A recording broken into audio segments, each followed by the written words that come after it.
Madame, Monsieur, bonsoir, bienvenue sur l'MBC. Voici les titres de cette édition.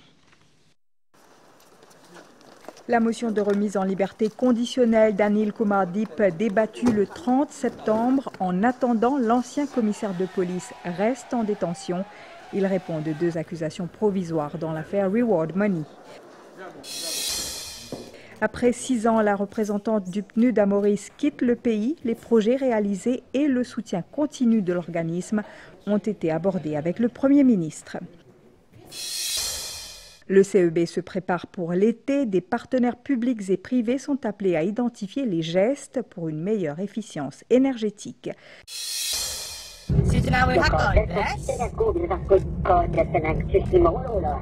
Nous parlerons également de ces arnaques bancaires qui augmentent. Pour piéger leurs victimes, les faussaires n'hésitent pas à usurper l'identité des banques.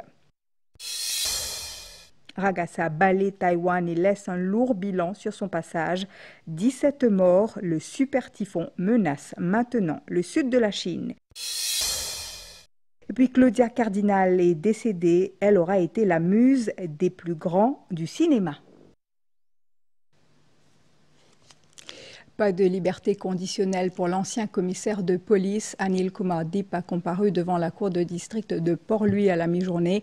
Arrêté hier soir, il répond de 2 accusations provisoires sous la POCA et la FCC Act dans l'affaire Reward Money d'Aivik Rajkumar. C'est tard dans la soirée d'hier que l'ex-commissaire de police Anil Kumar Deep a été arrêté. La Financial Crimes Commission lui reproche d'avoir avalisé des paiements jugés excessifs liés au Reward Money avoisinant 198 millions de roupies à des informateurs à travers des unités de police placées sous son commandement à l'époque. L'ancien patron des casernes centrales est soupçonné par la FCC d'avoir abusé de sa fonction en tant que commissaire de police afin d'obtenir un avantage illicite entre mai 2022 et octobre 2024. 2 charges provisoires ont été retenues contre lui, Public Official Using Office for Gratification en vertu de la section 7 de la POCA et 22 de la FCC Act.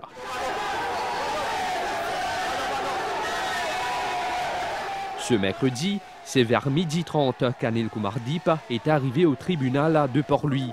La FCC s'est opposée à sa remise en liberté pour 2 raisons. Le risque d'interférence avec des témoins et la possibilité de falsification de preuves. De plus, la FCC a avancé devant la Cour que l'enquête n'en est qu'à ses débuts. Des témoignages restent à recueillir auprès de 5 témoins, ainsi qu'auprès de l'ex-commissaire lui-même. La FCC a également expliqué rechercher les payment vouchers originaux liés au Reward Money, alors que seules des copies ont été recueillies jusqu'ici. Selon la commission, sur la base de témoignages, ces documents auraient été remis à l'ACP Gangadine. La défense a de son côté plaidé pour la libération sous caution d'Anil Kumar Deep. La motion a été fixée au 30 septembre prochain. En attendant, l'ex numéro 1 de la police demeure en détention.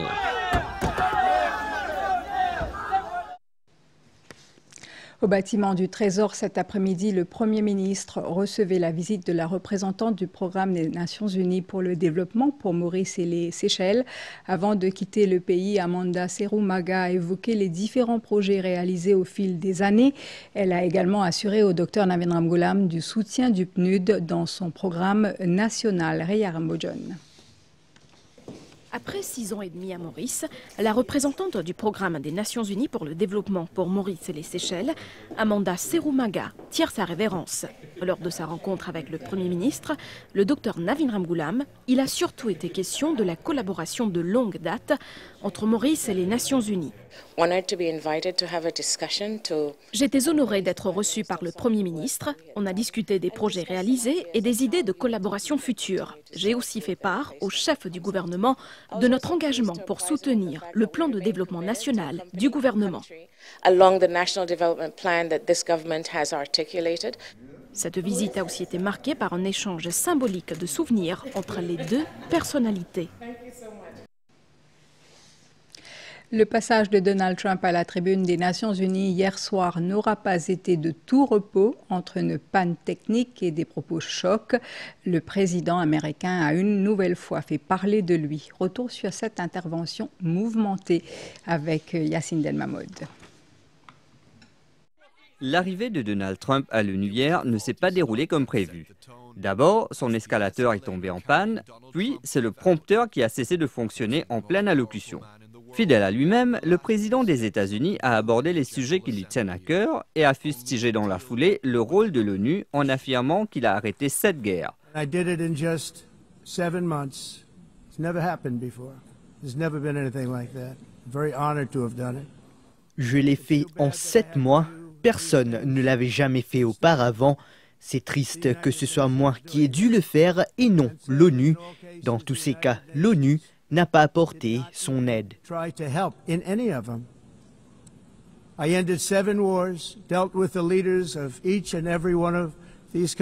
La reconnaissance de la Palestine a aussi été abordée.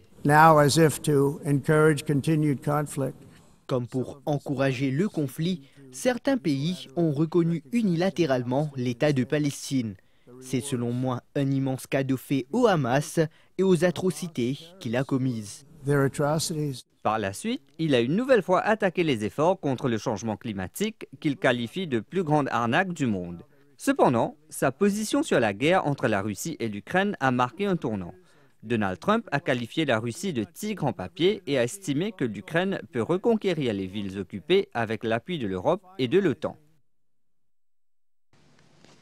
Et dans le cadre de l'anniversaire de l'ONU et à l'occasion de la Journée mondiale de la paix, célébrée le 21 septembre dernier, l'ONG UNA Mauritius a organisé un symposium autour de la paix d'Assa à Palasormi. À l'école, il y a des copains qui m'écoutent et qui me tendent la main. Une culture de paix inculquée dès le plus jeune âge. Ces jeunes se sont exprimés à travers des slams, des poèmes et de la musique, portant un message universel de tolérance et d'harmonie. Let's walk the earth with peace in our hearts, turning brokenness into hopeful sparks, like Mandela. Ce symposium intergénérationnel réunissant jeunes et moins jeunes s'est tenu dans le cadre de la Journée mondiale de la paix et du 80e anniversaire de l'ONU. Pour les collégiens présents, la paix intérieure est tout aussi essentielle que la paix dans la société. La paix n'est pas juste commencer avec le gouvernement, c'est-à-dire qu'il faut nous ayons une paix dans nous pour nous capables de distribuer ça à nos camarades, de nos familles et peut-être même de nos communautés. Donc la paix vraiment commence en nous-mêmes. Une initiative portée par l'ONG United Nations Association Mauritius afin d'impliquer davantage de jeunes dans la construction d'un avenir pacifique. On a prêché que la paix n'a sa place dans l'île Maurice, mais aussi la paix dans le monde. Ce qui plus concerne nous, la paix dans le monde aujourd'hui, c'est la guerre. Sans la paix, nous peinons le développement, peinons la corruption, pas pour faire aucun développement. La première politique de l'empowerment, c'est l'éducation. Et je félicite la municipalité et bizarre les enfants épanouis, nous les que nous avons enfants réussis. C'est ça nos plus grandes richesses. Plusieurs messages de paix ont également été partagés par des représentants de différentes instances et organisations.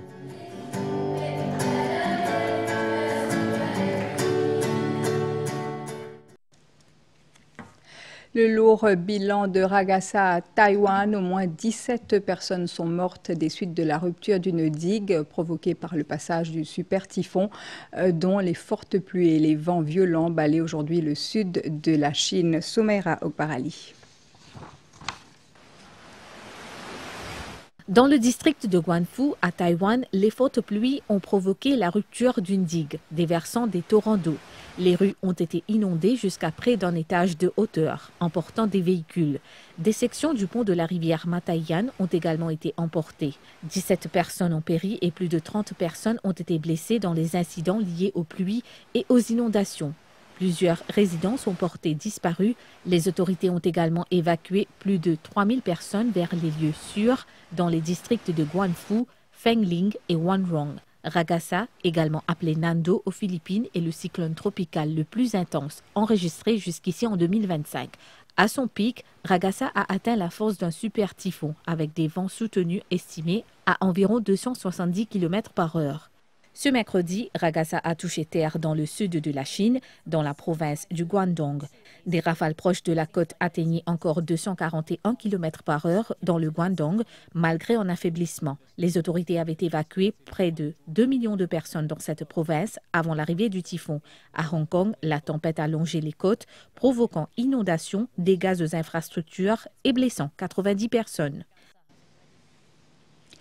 La flottille pour Gaza se dit ciblée par une nouvelle attaque en mer. Selon les militants pro-palestiniens, la flottille aurait été visée par des drones alors qu'ils naviguaient au sud-ouest de la Crète. Israël avait affirmé lundi qu'il ne permettrait pas à la flottille internationale, avec à bord de l'aide humanitaire, de briser son blocus du territoire palestinien. L'intelligence artificielle au service des pompiers à Fontainebleau en Seine-et-Marne. Des caméras sont installées dans la forêt pour détecter tout départ de feu. Cette mesure, testée l'été dernier, pourrait s'étendre à d'autres régions de France. Les commentaires de Claudette Geoffroy.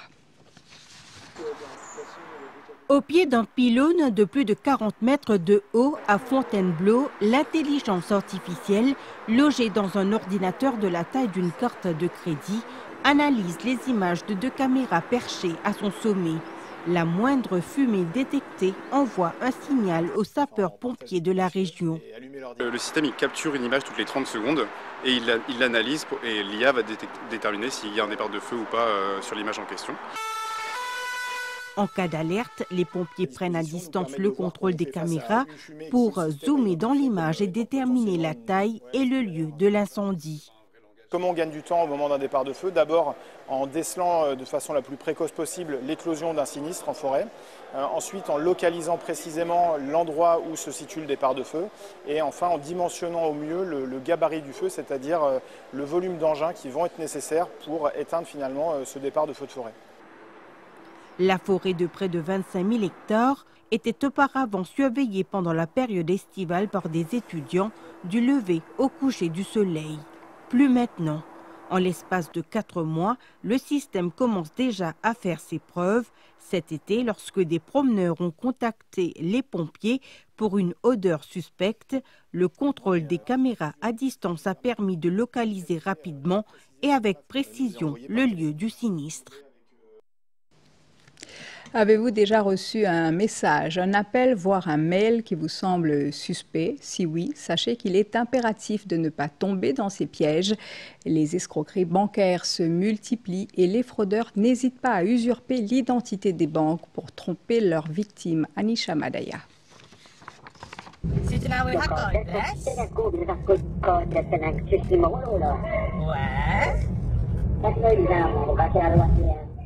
Des appels suspects, des SMS alarmants, des emails au logo trompeur, les arnaqueurs au double d'imagination pour piéger leurs victimes. Depuis janvier, la police a déjà recensé plusieurs cas. Certains fraudeurs sont de plus en plus organisés. Il y a plusieurs types d'arnaques qui sont capables de faire en ligne. Le tricam, quand on peut gagner un call téléphone, on va faire croire qu'on fait gagnant un loterie. Les analyses ou données. Il y a aussi investment scam, ça aussi qui peut venir en vigueur. Quand à cause investissement de crypto-monnaie, les victimes nous disent que c'est plus beaucoup de working persons, on accueille, c'est plus beaucoup de jeunes qui peuvent trouver ça l'astuce, pour gagner l'argent facile. Face à ces arnaques, des initiatives citoyennes ont vu le jour. Des pages comme Scammers Mauritius et Stop Scam MU permettent aux internautes de dénoncer des cas d'arnaque et de suivre les nouvelles méthodes des escrocs. Le recours au cordless payment, soit paiement numérique, se révèle être un terrain privilégié pour les fraudeurs. Quand vous arrivez, par exemple, où vous recevez un appel sur WhatsApp, où vous trouvez le logo de la banque qui peut paraître sur l'application WhatsApp, mais par contre, le numéro de téléphone qui peut paraître, c'est un numéro international. Ça, c'est un phishing, mais les clients restent vigilants. Puis, quand vous avez un appel comme ça, je ne peux pas prendre. Et ça, l'appel-là, ça m'a dit pour un petit peu pressant, pour une bonne information qui peut servir pour, comme tu dirais, dérober le client. Les nouvelles technologies sont là pour améliorer la vie des clients, mais il ne faut jamais partager ses données personnelles et rester prudent sur Internet. Le service digital est safe. Le risque de la fraude est partout, incluant dans le domaine bancaire. les clients se rendent compte qu'ils peuvent essayer par contre de ce piège là parce que la banque ne peut pas contacter eux, que ce soit par Facebook, WhatsApp ou par téléphone pour demander un détail. Même s'il est vrai que les fraudeurs s'adaptent vite aux nouvelles technologies, quelques secondes de vigilance suffisent pour protéger votre argent. Pour protéger ses lagons et ses pêcheries, Maurice surveille les eaux de ballast des navires. Ces réserves d'eau embarquées pour stabiliser les bateaux peuvent transporter des espèces invasives venues d'autres mers. L'Institut océanographique de Maurice mène des analyses inédites à Port-Louis et à Port-Maturin pour les détecter. Sarah Ono a visité le laboratoire de biotechnologie du MOI à Albion. Au laboratoire de biotechnologie du Mauritius Oceanography Institute, les scientifiques analysent les échantillons prélevés dans la région portuaire de Port-Louis et de Port-Maturin.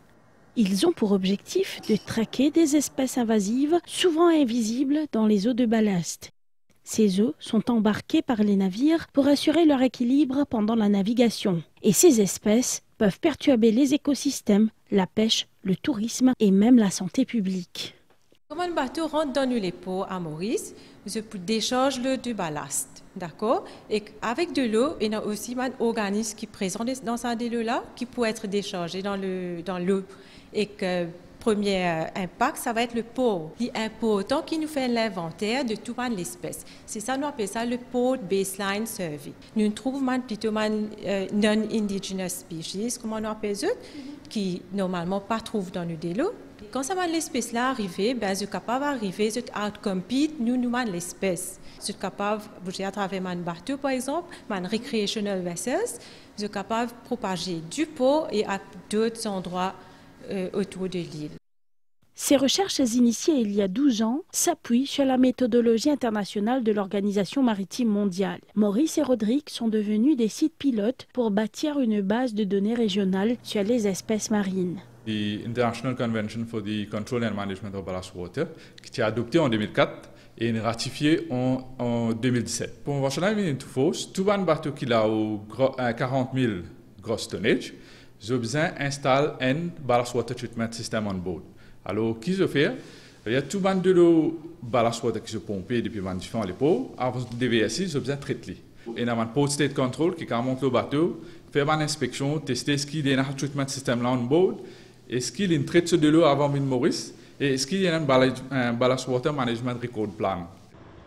Les résultats servent désormais de référence scientifique pour évaluer les risques biologiques dans les ports de l'océan Indien. Ces données permettront d'améliorer les contrôles et la certification des navires dans toute la région et placent Maurice au cœur des efforts régionaux de prévention contre les espèces invasives.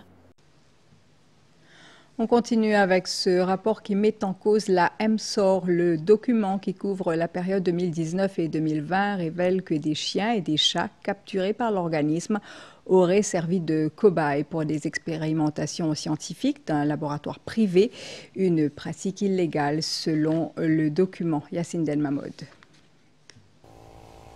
Le rapport est accablant. Entre 2019 et 2020, un accord a été conclu entre la MSOR et Clean Global, un laboratoire de recherche en santé animale. Selon le document, les expérimentations ont débuté en août 2019. 100 chiens capturés par la MSOR ont été euthanasiés pour des prélèvements. Par la suite, le rapport affirme que des chiens et des chats ont été adoptés par Clean Global, toujours à des fins de recherche. Leur euthanasie était également programmée. Je suis membre du conseil d'administration de la MSOR en 2022 et 2024 et en tant que membre du board, j'ai été appelée à chair un investigation committee et l'investigation committee, un de ce task c'était pour faire une investigation interne. Ce qui est passé, Tutu et Mimi qui sont capturés par la MSOR ont été sujets à des expériences à des faits, c'est-à-dire pour examiner qui sont parasites, qui sont types of worms qui sont dans Tutu et Mimi. Je dépose le rapport complété à l'ancienne direction de la MSOR. De là, ça a été même à un certain moment tabled sur le conseil d'administration. Le rapport soulève plusieurs problèmes. D'abord, l'Animal Welfare Experiment on Animal Regulations 2017 précise clairement que seuls les macaques, les rats, les souris et les lapins peuvent être utilisés à des fins expérimentales. Ensuite, la EMSOR n'avait pas la compétence pour conclure un tel accord. Pour ce type d'activité scientifique, c'est le ministère qui délivre les licences selon l'Animal Welfare Act. Du côté du ministère, l'affaire est prise très au sérieux et des sanctions sont attendues. Et là, une situation extrêmement grave. Et ce qui nous comprend, c'est qu'EMSOR d'alors, qui prend une décision et donne à une compagnie qui s'appelle Clean Global, la permission pour prendre un chien et chat et faire une recherche. EMSOR prend une décision et aujourd'hui EMSOR peut rencontrer la police et se faire une déposition contre ceux impliqués directement le non-respect des provisions de la loi des Animal Welfare. Donc, il y a une implication extrêmement sérieuse et le coupable pourrait être impuni. Le rapport révèle aussi qu'un des responsables de Clean Global aurait fait plusieurs dons de médicaments à la EMSOR à l'époque des faits. Nous avons tenté de contacter Clean Global pour recueillir leur version, mais nous n'avons eu aucun retour.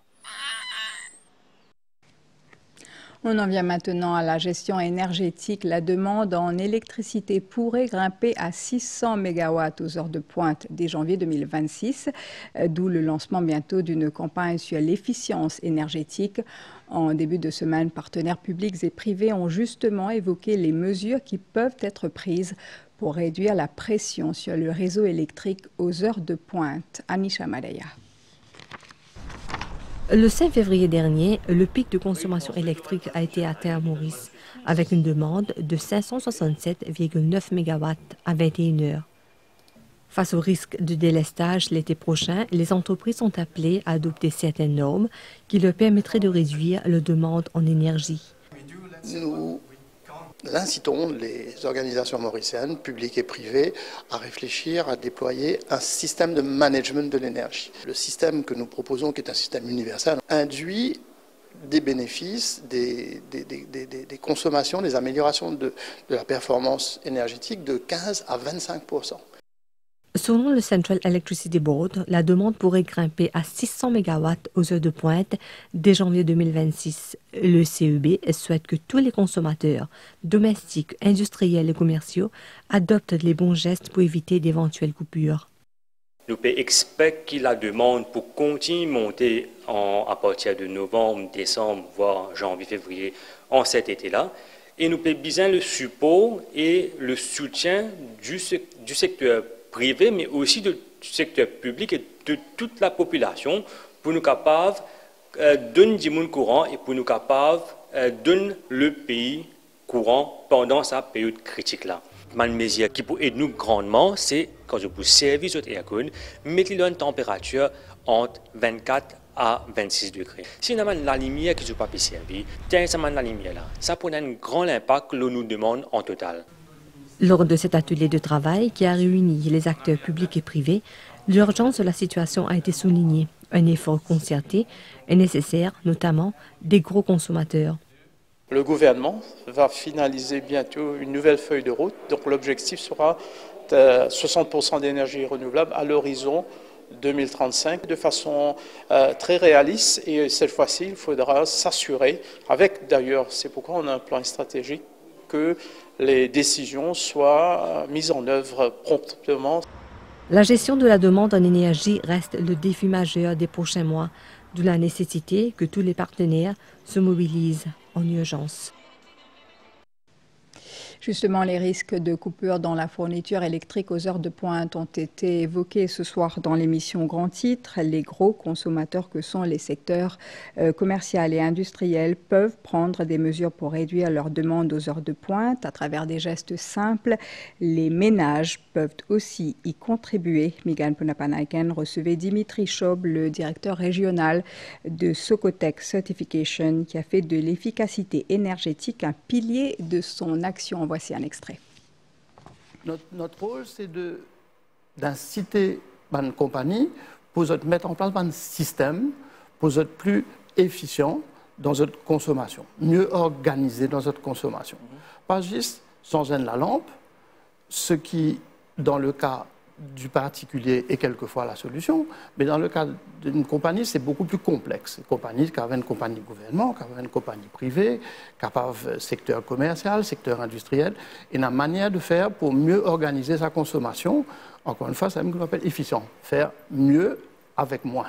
Consommateur là, qui meilleur geste est capable et quelque part pour aider sa passage de c'est la climatisation et quoi encore? Alors, le premier point, c'est climatisation, parce que souvent, ben, climatiseurs, ancienne génération, consomment beaucoup. Même si nous pouvons acheter une nouvelle génération, nous pouvons garder une bonne température correcte. Nous pouvons dire 26, 27.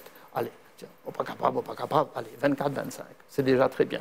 Ensuite, tout ce qui est éclairage dans la maison, si nous sommes capables de remplacer tout ce qui nous est là par des LED, nous pouvons faire beaucoup d'économies sur la facture, donc sur la consommation. Ensuite, il y a des affaires qui nous sommes capables de faire. C'est tout le fonctionnement de machines électroménagères, par exemple, machine à laver le linge, si un chauffe-eau électrique. Nous pas obligés servir ça, asseoir les temps nous pouvons rentrer. Mettre-les en marche, grand matin, les temps nous pouvons aller. Donc, c'est des bonnes affaires assez simples. Pour vous, brièvement, le constat est alarmant actuellement? Le constat est alarmant. Parce que aujourd'hui, les banques industrielles peuvent mettre des moyens. Les particuliers, nous prenons conscience de ce risque-là. Nous ne sommes pas contents quand le courant sauter. Mais là, le courant, là, quand sauter à cause de nous. Parce que les industriels, aussi, ils ne sont pas capables d'arrêter leur travail.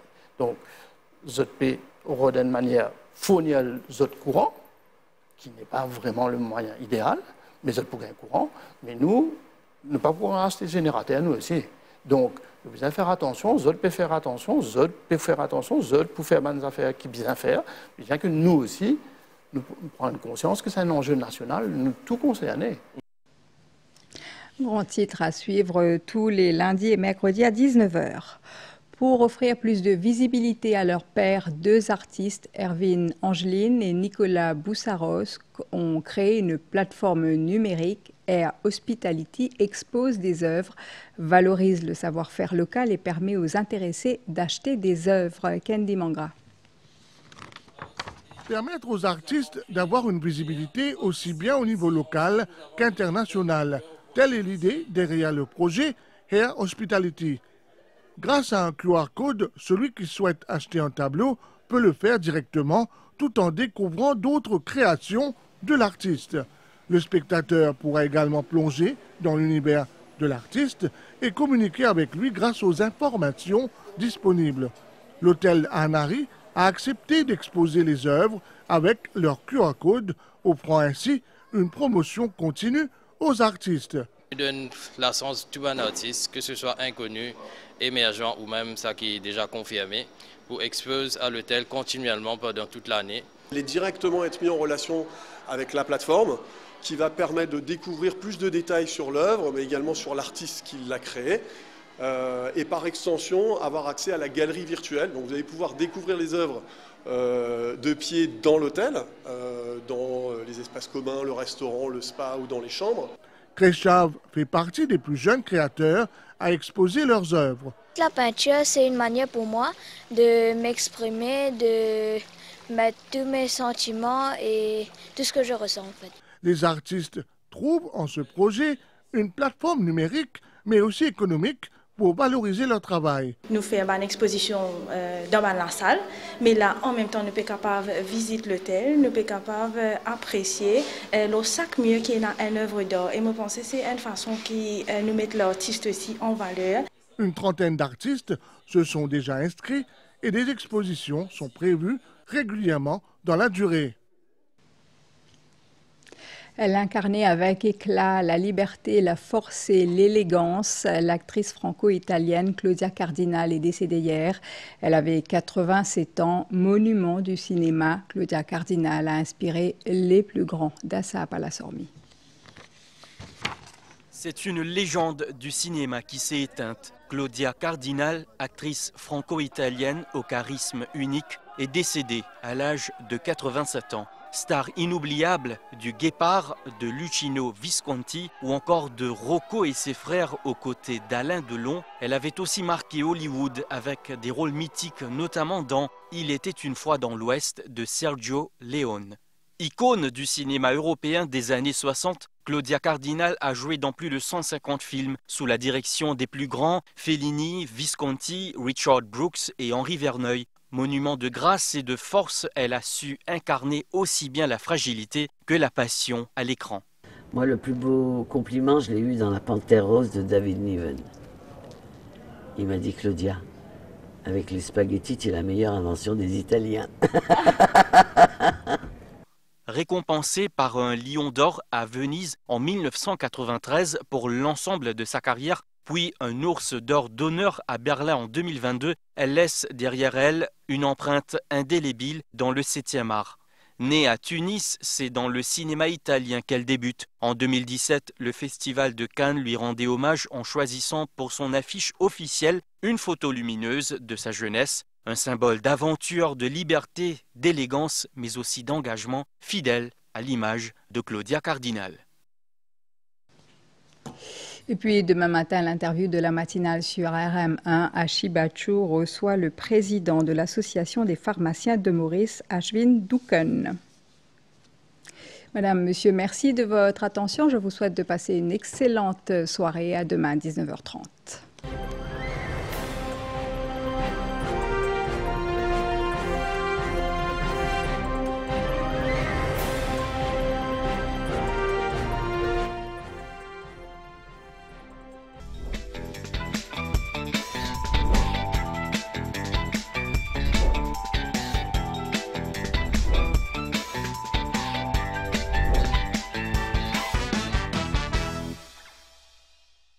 Tous les dentifrices ne se valent pas. Le nouveau Colgate Total est 3 fois plus efficace pour agir à la source des problèmes. Grâce à sa nouvelle formule, 100% des personnes ont renforcé leur santé bucco-dentaire. Nouveau Colgate Total Active Prévention, prévenez les problèmes avant qu'ils ne surviennent.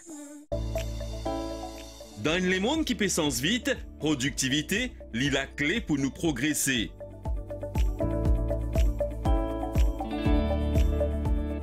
La NPCC aide-nous à adopter une culture d'innovation et de leadership pour propulser l'organisation plus loin. La formation NLI de l'NPCC fait de moi une compétence qui est besoin pour réussir dans la vie. Et pas ça, il fait même de moi la compétence pour capable encourager les autres jeunes pour devenir plus productifs. Avec NPCC, nous sommes capables de moderniser l'entreprise et augmenter notre compétitivité.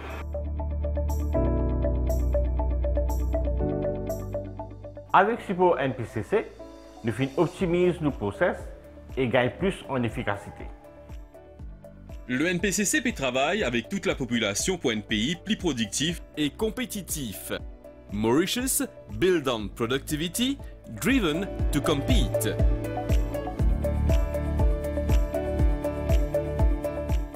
Avec autant de saleté, comment ça sent si propre? Nous nettoyons avec le nouveau Sanitol. Si ça sent mauvais, c'est qu'il y a des bactéries. Les nettoyants ne les éliminent pas, la lavette les propage et sent mauvais. Sanitol nettoie et élimine les bactéries responsables des mauvaises odeurs. Et à la maison, je ne prends pas de risque non plus. Sanitol élimine les bactéries et les mauvaises odeurs.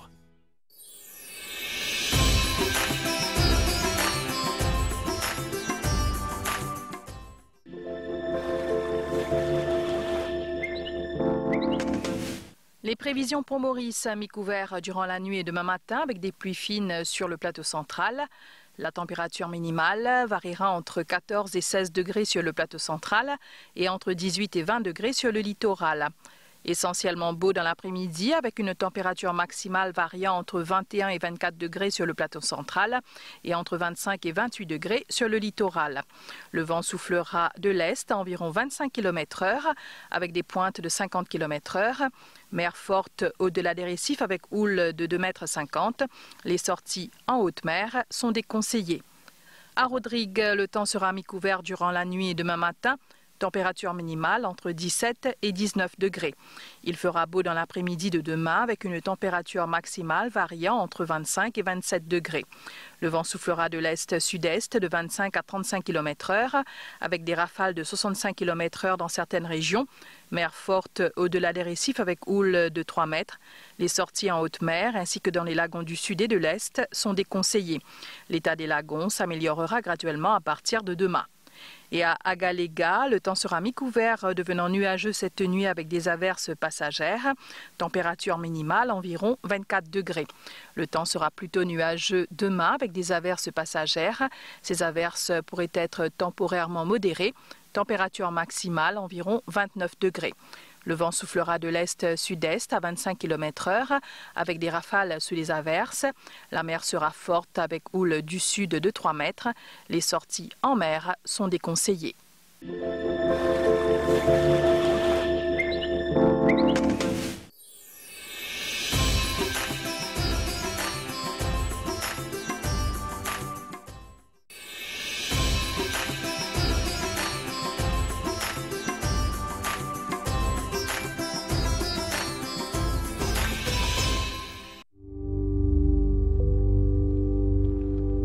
Un chocolat fondant et onctueux. Un vrai plaisir qui dure. Goûtez-le qui fait l'unanimité. Pour tout achat de 2 produits Cadbury participants, scannez le QR code ou envoyez un message WhatsApp pour tenter de gagner votre part des 350 000 roupies en prix incroyables. Cadbury, there's a glass and a half in everyone. Conditions générales applicables. En tant que membre des Nations Unies et pour être en conformité avec recommandations Groupe d'action financière GAFI, Maurice est en obligation d'implémenter des sanctions ciblées et les autres mesures contre terrorisme, financement terrorisme et prolifération d'armes. La loi UNSC 2019 prévoit dès la liste UN Consolidated List qui est maintenue par les Nations Unies et que la liste Designated Parties qui est la liste locale. Ban qui engagés dans mon activité ou financement terrorisme, entre autres, risquent de trouver ce nom l'OLALIS. Au cas où il est en possession dit bien, ban qui l'OLALIS, ou bien informe National Sanction Secretariat tout de suite. Toute l'information suspecte le ban qui l'OLALIS, bien rapporte FAI. Pour plus de détails, nsspc.gouvernement.org.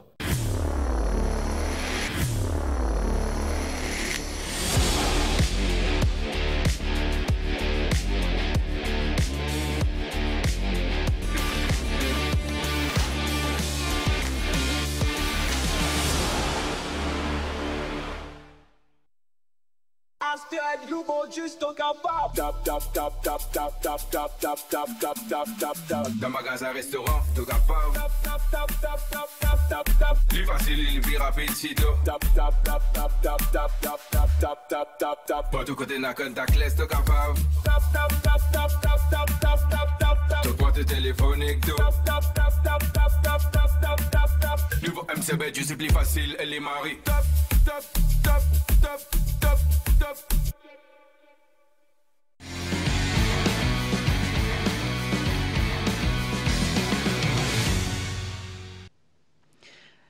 Bonsoir à toutes et à tous. Bienvenue dans votre rendez-vous quotidien avec l'actualité sportive. En hippisme, place ce samedi à la deuxième course classique de la saison, la Mauritius Telecom Barbie Cup. Elle sera disputée au Champ de Mars sur 1600 mètres avec les meilleurs de l'élite en piste. Sur le papier, Ale Maurice est le favori des spécialistes. L'exercice du tirage au sort des lignes a eu lieu en début de soirée à Port-Louis, en présence entre autres du président du MTC, Santosh Gajadhar, et le président du conseil d'administration de Mauritius Telecom, Sarat Lala.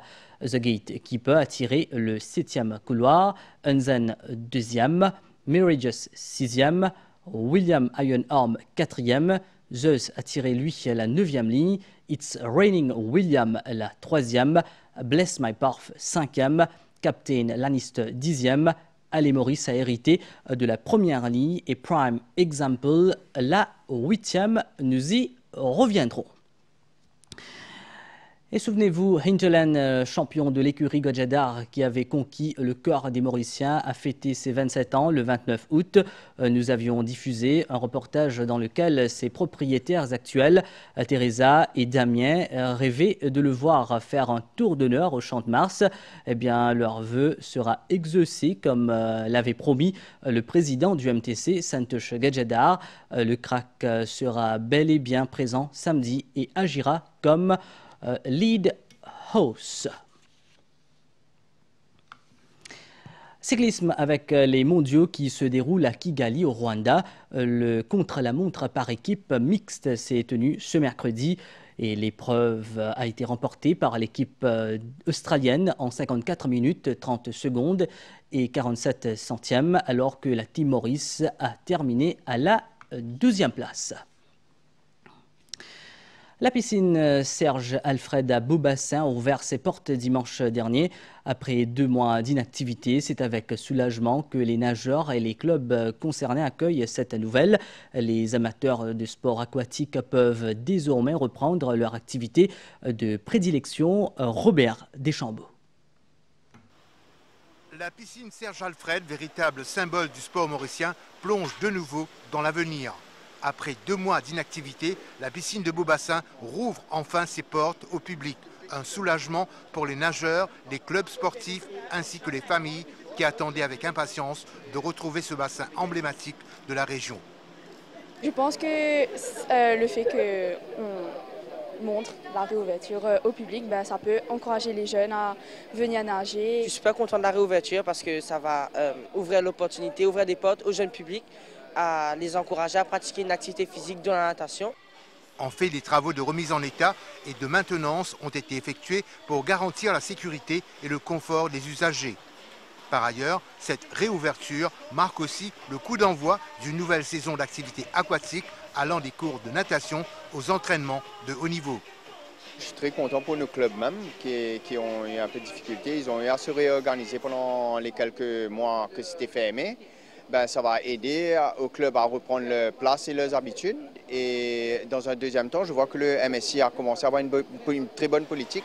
C'est que de ne pas fermer toutes les piscines en même temps, de faire une rotation. Et je pense que c'est une très bonne initiative du gouvernement et du MSI de faire ça.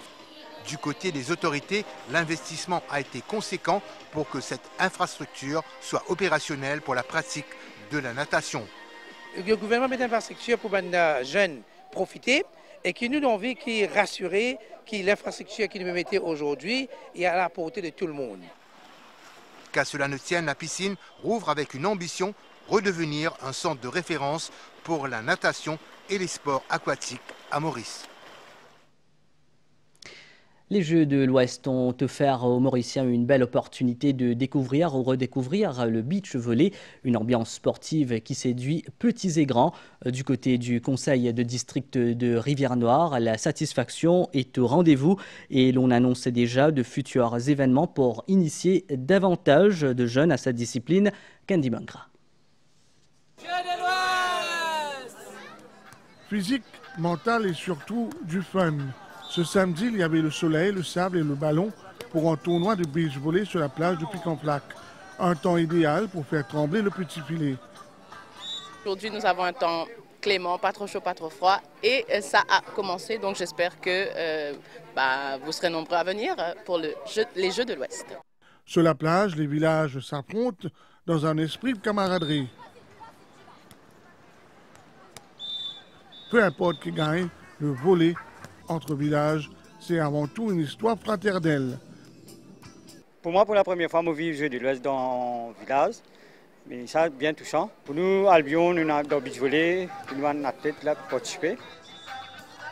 Du côté du conseil de district, la valorisation de ce sport est essentielle.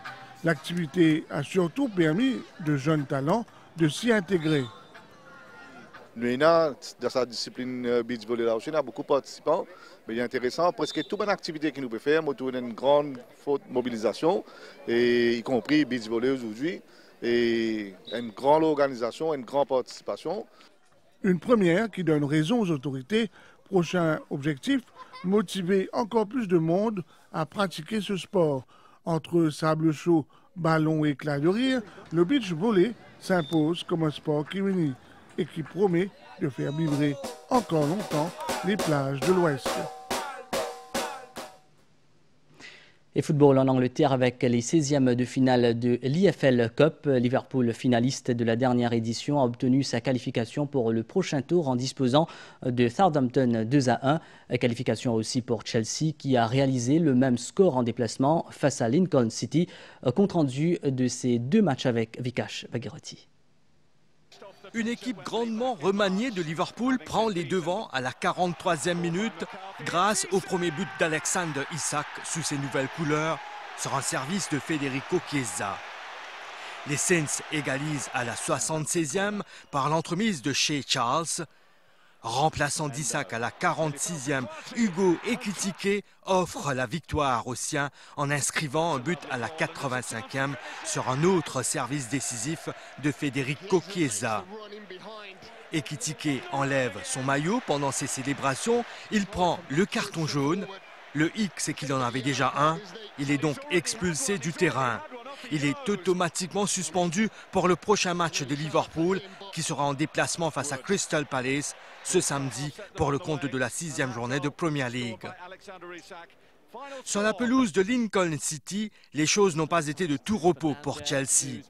Les protégés d'Enzo Maresca concèdent l'ouverture du score à la 42e. Le défenseur central des Blues, Trevoh Chalobah, ouvre une voie royale à Robert Street. 1-0 à la mi-temps. Réaction des champions du monde en titre, 3 minutes après la reprise. Tyreek George envoie un véritable missile inarrêtable. Il est à la passe décisive à la 50e pour ce but de la victoire de Facundo Buonanotte.